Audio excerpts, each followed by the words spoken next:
just get some opening comments about third round today and difficulty the course played.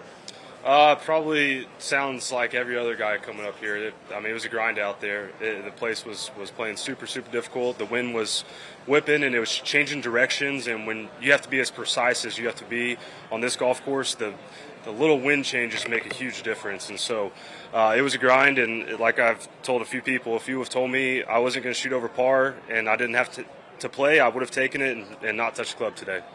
So Billy just called it awesome golf. What's your take there? Yeah, I mean, I just heard what he's saying. We all love it. You know, it's a grind, but we don't. I kind of think we don't get this enough on the PGA Tour, and so I think that's part of why we like it when we do get it. It's nice to not have a week of a birdie fest, and you know, you got to be playing, you know, your best golf to have a chance. You can't fake it at all, and so it's a grind. It's a wear on you mentally, but it's, you know, you got to enjoy it.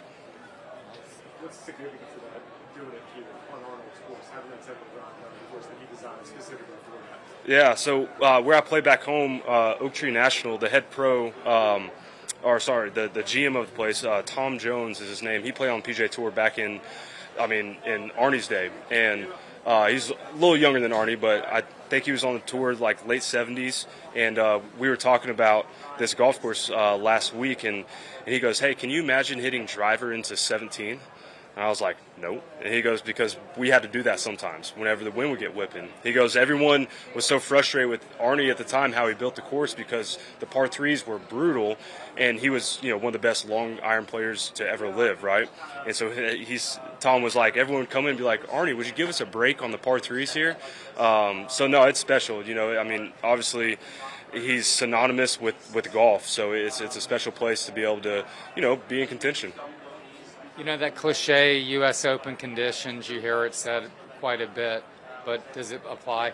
Yeah, for sure. I mean, it's exactly what you think of when you think of U.S. Open: firm, fast, thick, rough. I mean, if you're not in the fairway, more often than not, you're not able to knock on the green. You got to kind of pitch out. So it's going to expose any weak shot, plain and simple. And last thing, Scotty Scheffler said that he felt like he was still in it. He was 8 back, playing 2-some hours after the leaders, and he's right there now. Oh, yeah. What do you think tomorrow? I mean, how many guys are in this thing, you think? I mean, I think if you're under par going into tomorrow, you got a chance. I mean, and anything can happen, and it's easy for the guys that are in the lead, that were near the lead, to go shoot, you know, 5-6 over. Like, I mean, really easy to go do that. That's not like just because we're playing good golf, we can't go do that. This course will expose you really quick. So, yeah, I mean, if you're on the par, you got a chance. I don't know how many guys are on the par, but if you're on the par, I think you got a chance tomorrow. Good. Cool. Thanks, man. Good luck.